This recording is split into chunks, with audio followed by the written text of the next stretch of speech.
Dans cette nouvelle vidéo, on va voir ensemble comment concevoir une pièce de tôlerie comme ça. Et pour ceux qui suivent la chaîne régulièrement, vous allez voir que j'avais déjà publié une vidéo sur le sujet.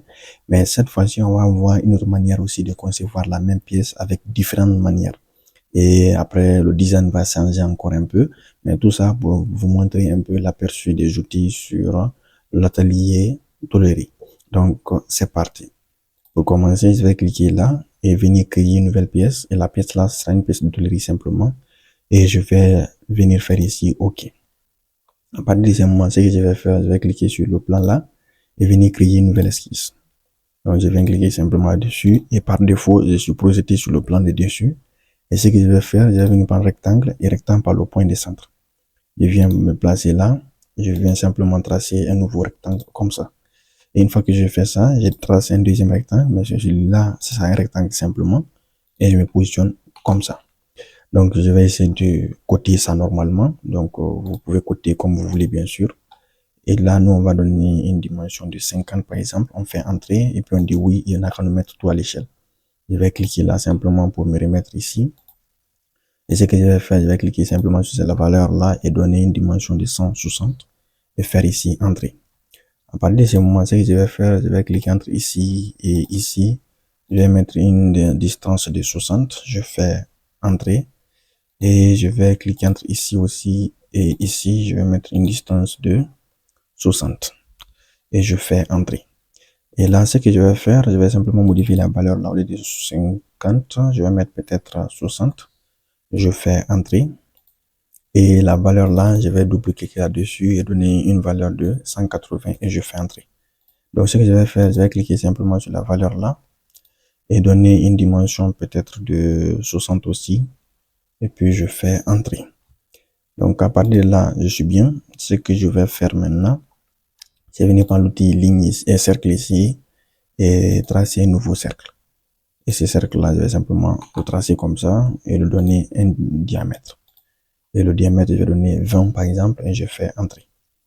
Donc, les dimensions là, voilà, vous pouvez le modifier parce que si c'est petit et que vous voulez que votre pièce soit assez grande, voilà, vous avez vraiment la liberté de faire comme cela.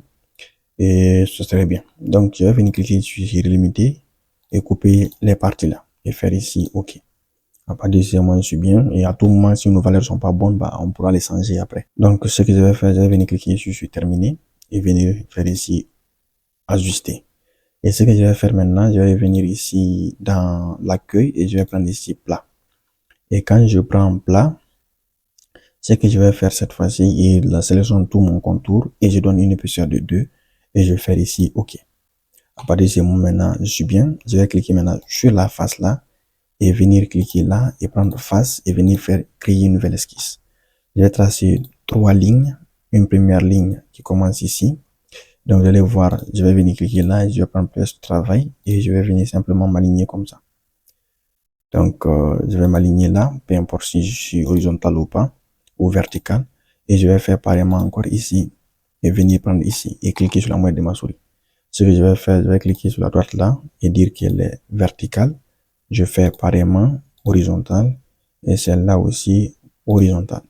Je clique sur la droite là et celle-là et je vais mettre une distance de 4 mm par exemple. Je fais entrer. Je fais pareillement entre ici et ici, je mets 4 mm. Je fais entrer et entre ici et ici et entre ici et ici, je mets 4 mm et je fais entrer. Et une fois que tout ça c'est bon, je l'aurai deviné, on va faire du pliage à partir de notre esquisse là. Donc je vais venir cliquer là et ce que je vais faire cette fois-ci, c'est venir prendre ici pliage. Donc pliage de ligne. Donc je vais venir faire du pliage comme ça. Et ce que je dois pas faire, c'est de sélectionner tout ça à la fois. Donc je vais désélectionner celui-là et désélectionner celui-là. Donc vous voyez, dès que j'ai désélectionné, j'ai imprimé pliage. Donc ce pliage là, il s'est fait comme ça. Nous, ce qu'on va faire simplement, c'est inverser la direction. Je vais cliquer là et vous allez mettre simplement 90 degrés ici de pliage. Donc l'encastement, profil de pliage, tout ça, nous on va faire juste un pliage vers l'extérieur bien sûr. Donc nous on va laisser bien sûr la première valeur là par défaut et puis on fait appliquer pour le premier cas là. Maintenant on va attaquer le deuxième cas et celui-là on va mettre simplement un angle de 60 degrés et on va venir prendre l'arête là. Et quand on prend l'arête là, vous allez voir que on bouge un peu comme ça. On va dire inverser le côté. Et puis quand on dit inverser le côté, c'est celui-là qui se plie. Et lui, il est bien comme ça. Je valide. Et je fais la dernière opération ici.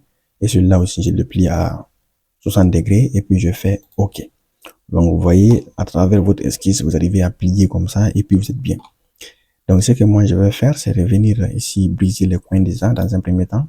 Et on a mis une distance ici de 4 mm, donc on va mettre un rayon de 4 et je fais entrer. Je vais zoomer et prendre ici mon arête là. Et une fois que je prends l'arête, vous voyez, il prend. Mais si vous changez, vous mettez une valeur supérieure à 4, ça va pas marcher. Donc je vais venir sélectionner l'arête là aussi et je suis bien, je fais appliquer. Donc là, maintenant, on va mettre un rayon de 10, on fait entrer. Et cette fois-ci, c'est les coins supérieurs là qu'on va attaquer. Et on va prendre celui-là et celui-là, c'est bien. On va venir encore s'aligner comme ça. Et puis on va prendre encore celui-là. Et puis on clique et puis on est bien. Et il va sélectionner celui-là, les deux à la fois. Donc vous faites pareillement encore ici. Et vous cliquez et il prend les deux coins à la fois. Et une fois que vous faites ça, vous faites simplement valider et puis vous êtes bien. Donc là, on a nos coins qui sont faits. Et puis on a aussi notre petit style là. Maintenant, ce que nous on va faire, on va essayer de créer une nouvelle esquisse sur le plan là. On va cliquer là-dessus, on va venir prendre ici la face. Et puis on va faire ici créer. Et puis là, on n'est pas bien positionné face, mais on est un peu incliné, c'est pas grave. Mais on a au moins accès à notre pièce. Donc, on va bien prendre l'outil ligne, l'outil cercle plutôt, et puis on trace de nouveaux cercles. Ces cercles-là, on va les aligner avec ici de manière concentrique, je m'excuse, et je fais valider. Et je dis que ce cercle-là et ce cercle ont un même diamètre, et je donne un diamètre de 10 ici et je fais entrer. Je viens valider mon esquisse et je fais une extrusion.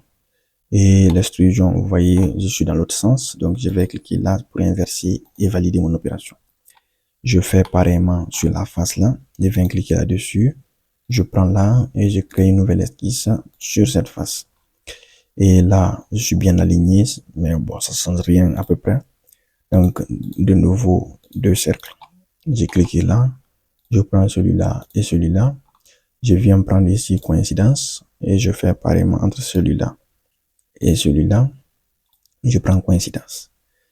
J'ai dit que celui-là et celui-là sont égaux. Et je clique sur celui-là, je donne aussi 10 et je fais entrer. Là, je viens valider mon esquisse. Je viens faire une extrusion, je change la direction et je valide. Maintenant, ce qui va nous manquer, c'est de faire simplement des équerres de coins. Donc, pour ce faire, vous allez venir dans poinçon ici, vous allez venir prendre équerre de coin. Et là, vous allez donner une profondeur de 8, une largeur de 5, un angle de 30 et un rayon de matrice de 1. Et vous allez venir prendre ici, bien sûr, arrondi, parce que sinon ça va pas marcher. Vous allez venir prendre la face sur laquelle vous voulez faire et vous allez dire le plan sur lequel vous voulez vous positionner comme plan milieu. Donc, vous venez prendre simplement ce plan. Et sinon, vous pouvez créer votre propre plan en venant cliquer ici et choisir le type de plan que vous voulez. Mais nous, on va laisser simplement sur déduire et sélectionner ce plan. Donc, on a un premier aperçu, on fait appliquer. On vient encore choisir la face là. Et cette fois-ci, on prend ce plan et puis on fait OK. À partir de ce moment, maintenant, ce qu'on va faire, c'est de venir faire un clic sur celui-là, sélectionner, faire CTRL, sélectionner notre extrusion là. Et à partir de ce moment, venir prendre ici primitive miroir. Et je vais venir cliquer sur plan existant et venir prendre mon plan là et faire ici OK. À partir de ce moment, maintenant, ma pièce est entièrement terminée. Et ce qu'on va faire simplement, c'est s'orienter comme ça et venir ici dans afficher, cacher tout ce qu'on n'a pas besoin. Et afficher simplement nos corps et puis on est bon. Maintenant, ce qu'on va faire, c'est changer l'apparence. Donc, vous allez venir cliquer là, sélectionner votre corps et venir créer, venir donner une nouvelle apparence, je voulais dire. Et là, vous allez donner une apparence comme vous voulez. Peut-être on va donner celui-là et puis on va faire OK.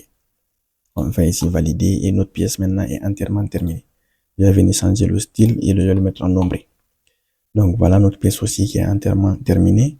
Et dites-moi en commentaire entre la première vidéo et celle-là, quelle est la méthode que vous aimez ou quel est le design que vous aimez et qu'est-ce qui est plus rapide pour vous.